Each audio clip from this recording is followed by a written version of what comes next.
तो देश को एक साथ करना, एकजुट करना, जोड़ना ही इस देश की देशभक्ति है। आपको नोटबंदी से फायदा हुआ? नहीं सर, कोई फायदा नहीं हुआ। आपको दो हिंदुस्तान दिखेंगे, एक अरबपति वाला और एक गरीबों का हिंदुस्तान। अरबपति भी उतना टैक्स दे रहा है जितना हिंदुस्तान का सबसे गरीब दे रहा है। तो इसीलिए भारत जोड़ो यात्रा में हमने अन्याय शब्द जोड़ दिया। मैं भारत जोड़ो यात्रा पे कन्याकुमारी से कश्मीर तक पैदल गया, 4000 किलोमीटर। भैया सीआरपीएफ वाले थोड़ा रिलैक्स करो भाई, शांत हो जाइए आप, भैया शांत हो जाइए प्लीज। तो 4000 किलोमीटर मैं पैदल चला, हजारों लोग हमारे साथ। इसको खींचो मत, हेलो खींचो मत इसको। 4000 किलोमीटर हम चले, हजारों लोगों से मिला, और आपने देखा होगा कि लाखों लोग उस यात्रा पे चले। यात्रा में कोई गिरता था, धक्का लगता था, जैसे अभी लग रहा है, कोई गिरता था, एकदम भीड़ उसको उठा लेती थी, भीड़ उसकी रक्षा करती थी। किसान आए, मजदूर आए, व्यापारी, छोटे व्यापारी आए, बेरोजगार युवा आए, उन्होंने अपनी बात रखी। उनके दिल में जो दर्द था,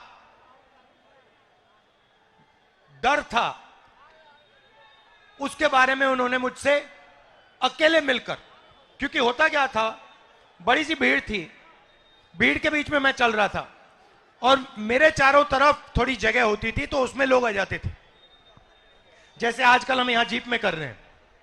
तो आते थे और कहते थे, छोटे व्यापारी कहते थे, हमें डर लगता है, कल का नहीं पता क्या हो जाए। ऐसा माहौल बन गया है।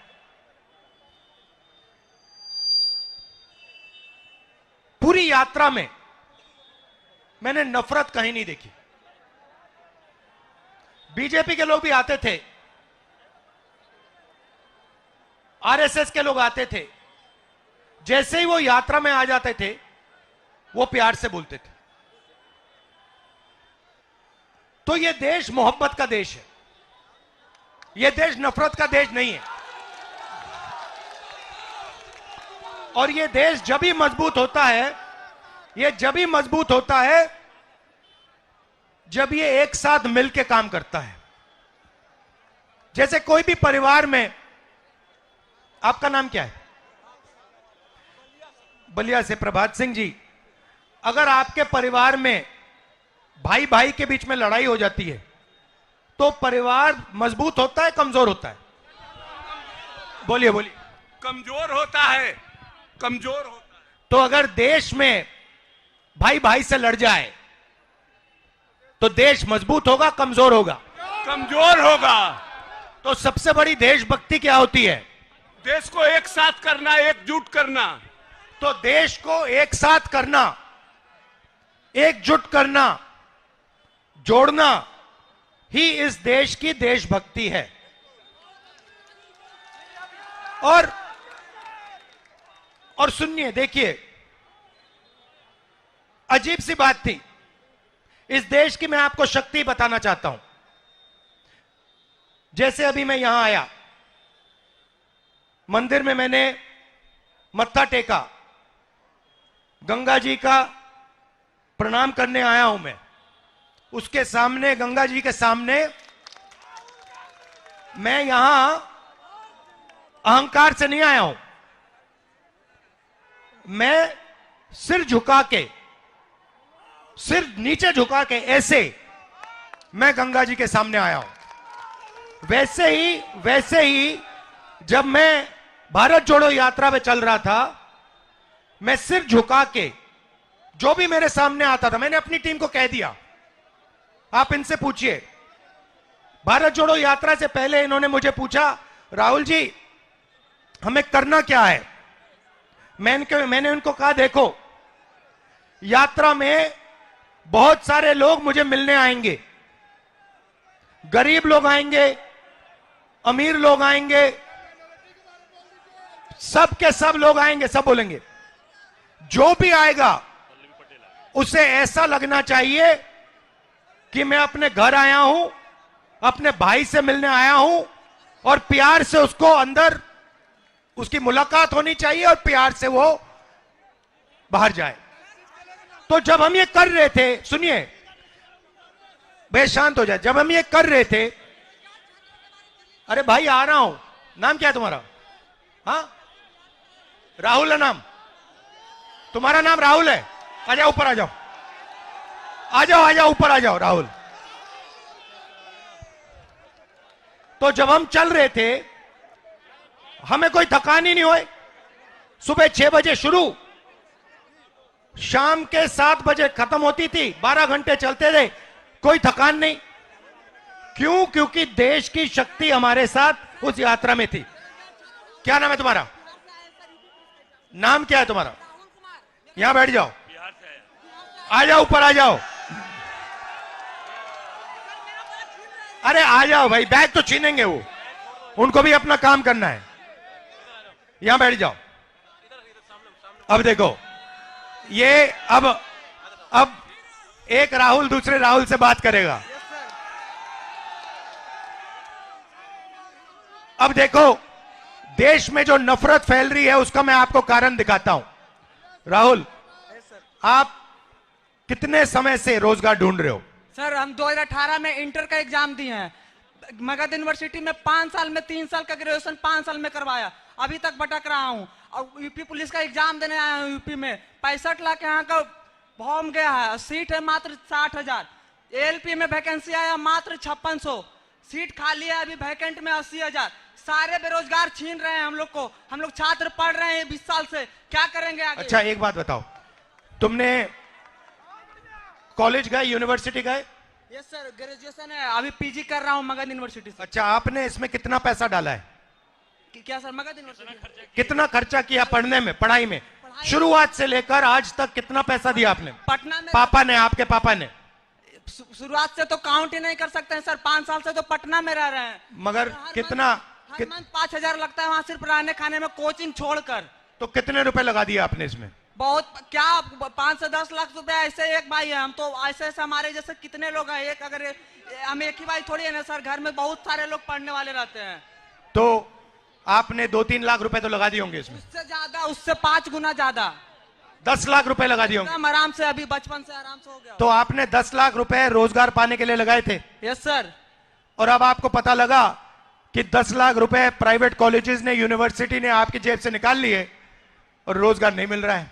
नहीं मिल रहा है। नहीं मिल रहा। आपको क्या लगता है कितने सालों में मिलेगा आपको रोजगार? एक दिल की बात बताना चाहता हूं सर, जैसे पहले आज के 1 से 2 साल पहले, आपके भारत न्याय जोड़ो के यात्रा के पहले कांग्रेस को लोग विलुप्त मान चुका था। आपने, हम कांग्रेस के कार्यकर्ता नहीं हूँ, मैं इस देश का छात्र हूँ, तो उस देश के नाते बोलना चाहता हूँ। आज के 1 से 2 साल पहले कांग्रेस को लोग हल्के में ले रहे थे, क्योंकि बीजेपी का मुकाबला नहीं सब कर सकता था। लेकिन उसके बाद जैसे आपकी भारत जाए नोड़ो जाए जोड़ो की यात्रा स्टार्ट हुई है, लोग आपको मैच्योरिटी से, गंभीरता से लेते हैं। नहीं सुनो, वो सब ठीक है, मगर अभी हम बेरोजगारी की बात कर रहे हैं। हाँ, तो आपसे उम्मीद, पूरा बात सुनिए ना सर, आपसे पूरा लोगों को उम्मीद है, बिहार के पूरा लोगों को उम्मीद आपसे, हम जहां तक हम सुन के पाते हैं आपसे इस बार के इलेक्शन में पूरा उम्मीद है और चाहते हैं नरेंद्र मोदी की सरकार बदले और छात्र बेरोजगारों को हित। अच्छा, अब एक बात बताओ, आपको नोटबंदी से फायदा हुआ? नहीं सर, कोई फायदा नहीं हुआ। नोटबंदी से क्या फायदा होगा हमें? अच्छा अच्छा, थैंक यू ब्रदर, धन्यवाद। अच्छा, नोटबंदी से यहाँ किसी को फायदा हुआ? बैग सर दिलवा दीजिए, बैग कर रहे बैग मिल जाएगा, बैग मिल जाएगा, अभी देंगे। ठीक है, तो देश में 2 सबसे बड़े मुद्दे हैं।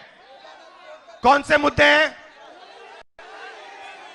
बेरोजगारी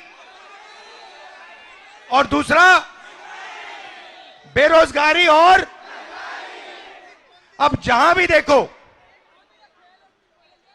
आपको 2 हिंदुस्तान दिखेंगे, एक अरबपति वाला और एक गरीबों का हिंदुस्तान। सही। अब देखो, ये मीडिया वाले, एएनआई वाले, ये सब टीवी पकड़े हुए हैं यहां पे, इनको देखो। PTI, ANI, India today, network 10, network 12, network 14, ये किसके हैं बताओ जरा? ये अदानी जी के, अंबानी जी के, ये उनके हैं। अब ये इनका ये किसान के बारे में, मजदूर के बारे में, गरीब के बारे में ये कभी नहीं दिखाने वाले। ये कर ही नहीं सकते। इनके मालिक कहते हैं भैया नहीं, हिंदुस्तान के गरीबों के बारे में मीडिया में नहीं दिखाना। मीडिया में कुछ दिखाना है तो ऐश्वर्या राय को नाचते हुए दिखाना है, नरेंद्र मोदी जी को 24 घंटा दिखाना है, अमिताभ बच्चन को वहां पे दिखाना है। जो देश के मुद्दे हैं उनके बारे में नहीं बोलना। यहां पे छोटे व्यापारी हैं, इनमें से एक को जीएसटी और नोटबंदी से फायदा नहीं हुआ। यहां एक नहीं है जिनको नोटबंदी और जीएसटी से फायदा हुआ, मगर नोटबंदी और जीएसटी और जो इनको कष्ट उठाना पड़ रहा है, इसके बारे में मीडिया में, एएनआई में आपको कभी नहीं दिखाई देगा। हो ही नहीं सकता। इस देश में अदानी जी को एयरपोर्ट, हवाई जहाज, एयरलाइन, सारा का सारा एक के बाद एक पकड़ाया जाएगा। जीएसटी आप दोगे, जीएसटी देश का गरीब व्यक्ति देगा। भाई आपका नाम क्या है? मीडिया के हो? क्या नाम है आपका? ये आपने जो ये टी शर्ट पहनी है, कितने की ली आपने? 1100 रुपए की। इसमें आपने जीएसटी कितनी डाली? 18% लगी। 1100 में से 18% आपने जीएसटी दी। अब अगर आपके मालिक जो अरबपति हैं, अगर वो यही शर्ट खरीदते तो वो कितनी जीएसटी देते? लाखों में देते। जितनी आपने दी उतनी देते, 18% देते। तो ये अन्याय है ना कि अरबपति भी उतना टैक्स दे रहा है जितना हिंदुस्तान का सबसे गरीब दे रहा है। तो इसीलिए भारत जोड़ो यात्रा में हमने अन्याय शब्द जोड़ दिया। मणिपुर से महाराष्ट्र तक ये यात्रा जारी है। आज हम उत्तर प्रदेश में हैं। आपने इतनी शक्ति हमें दी, इतनी मोहब्बत दी, इसके लिए दिल से आपका धन्यवाद करना चाहता हूं। आप सबका बहुत बहुत धन्यवाद। नमस्कार, जय हिंद।